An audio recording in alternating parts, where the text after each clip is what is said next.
সালামু আলাইকুম। Saint Martin এই একটা প্রবাল দ্বীপ নিয়ে বাংলাদেশ আওয়ামী লীগ সরকারের সময় থেকে নানান গুঞ্জন আমরা শুনেছি যে এই সেন্ট মার্টিনে মার্কিন সামরিক যে নৌবহর আছে সেটা স্থাপন করার জন্য এখানে বিভিন্ন ধরনের প্ল্যান পরিকল্পনা করা হয়েছে। শেখ হাসিনা প্রকাশ্যে সংসদেও বলতেন যে তাকে চাপ দেওয়া হচ্ছে, সাদা চামড়ার লোকেরা বলছে সেন্ট মার্টিন দিয়ে দিলে সে ক্ষমতায় থাকতে পারবে, আর যদি সেন্ট মার্টিন না দেয় তাহলে তাকে ক্ষমতা থেকে উৎখাত করা হতে পারে।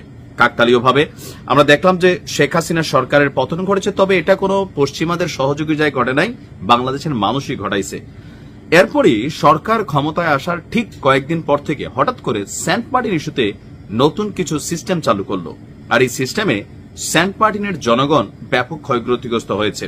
ইভেন জনগণের মধ্যে সেন্ট মার্টিন নিয়ে ধোঁয়াশা তৈরি হয়েছে, সরকারের প্রতি সন্দেহের দানাও বেঁধেছে বিভিন্ন সময় বিভিন্ন কারণে।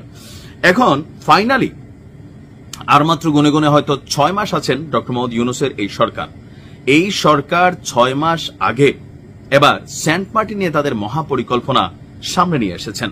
কি সেই মহাপরিকল্পনা, এ নিয়েও রয়েছে গুঞ্জন। তো চলুন দেখি গণমাধ্যমে প্রকাশিত এই সেন্ট মার্টিন দ্বীপ নিয়ে আসলে সরকার কি করতে চায়। তবে এই প্রতিবেদনটি বলছে যাই করছে সেন্ট মার্টিনের ভালোর জন্য, বাংলাদেশের ভালোর জন্য, পরিবেশের ভালোর জন্য, তবে জনগণের জীবনের ভালোর জন্য হলেও আরেকটু তাড়াতাড়ি করা উচিত। সেন্ট মার্টিনের জন্য একটি মহাপরিকল্পনা প্রণয়নে কাজ করছে অন্তর্বর্তী সরকার। এই মহাপরিকল্পনা চূড়ান্তের পথে রয়েছে বলে আজকে জানিয়েছেন পরিবেশ, বন এবং জলবায়ু পরিবর্তন মন্ত্রণালয়ের জনসংযোগ কর্মকর্তা দীপঙ্কর বর। তিনি বলছেন যে গত 1 বছরে পরিবেশ সুরক্ষা, বন ও জীববৈচিত্র্য সংরক্ষণ এবং জলবায়ু পরিবর্তনের প্রভাব মোকাবেলা করতে মন্ত্রণালয় বেশ কিছু যুগান্তকারী পদক্ষেপ নিয়েছিল। দ্বীপটির জন্য একটি মহাপরিকল্পনা চূড়ান্ত করার কাজ একদম শেষ পর্যায়ে, পাশাপাশি বর্জ্য ব্যবস্থাপনা এবং স্থানীয় বাসিন্দাদের জন্য বিকল্প আয়ের সুযোগ সৃষ্টিরও উদ্যোগ নেওয়া হয়েছে। দ্বীপটির পরিবেশ পুনরুদ্ধারের জন্য সেখানে পর্যটন ব্যবস্থা নিয়ন্ত্রণ করতে নানান পদক্ষেপ নেওয়া হয়েছে। বিজ্ঞপ্তিতে বলা হয়েছে শব্দ দূষণ কমাতে সারা দেশের শপিং মলগুলোতে নিষিদ্ধ পলিথিনের ব্যবহার সম্পূর্ণভাবে বন্ধ করা হয়েছে। পাশাপাশি সেন্ট মার্টিনেও এই বিষয়গুলোকে খুবই শক্তভাবে আনা হয়েছে।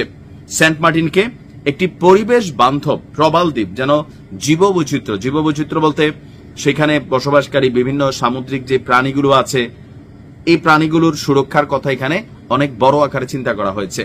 তো কর্মসংস্থানের বিকল্প উদ্যোগটা আসলে কি নেওয়া হচ্ছে, সেখানে মানুষ কি করবে, এটা একটা প্রশ্নবোধক চিহ্ন। কারণ পর্যটন শিল্পের কারণেই গেল এত বছর সেন্ট মার্টিনে বসবাসকারী নাগরিকরা মোটামুটি 2-4টা খাইয়া বাইচা রয়েছে। তবে সর্বশেষ কয়েক বছরে সেন্ট মার্টিনে বহিরাগতদের গিয়ে ভূমি কিনা, জায়গা কিনা, সেখানে রিসোর্ট করা, অনেক কিছুই কিন্তু একটা বড় আকারে ইনভেস্টমেন্ট আমরা দেখেছি যে পয়সাওয়ালারা, রাঘব বলরা সেখানে গিয়েছেন। তো স্বাভাবিকভাবে বাংলাদেশে আপনার পরিষ্কার পরিচ্ছন্নতার অভাব আছে, অব্যবস্থাপনার কোনো কমতি নাই। মানে মন চাইলে সাগরে খাইয়া ফালাই দিই, সমুদ্র সৈকত নষ্ট করার জন্য আমরা ওস্তাদ, এরকম অনেক কর্মকাণ্ড কিন্তু আসলে আমরা করি। আর পাবলিকও ব্যবসা করলেই হয়েছে পরিবেশের মাইকা পাব। তবে আমার মনে হয় বাকি যাই করতেছে কোনো সমস্যা নাই, শুধুমাত্র দরকার হচ্ছে সেখানে বসবাসকারী মানুষগুলোর একটা বিকল্প কর্মসংস্থান, এটা যেভাবেই হোক যেন ডেভেলপ করে, লং লাস্টিং করে, ওরকম পদক্ষেপ নেওয়া। ভালো থাকুন, আসসালামু আলাইকুম।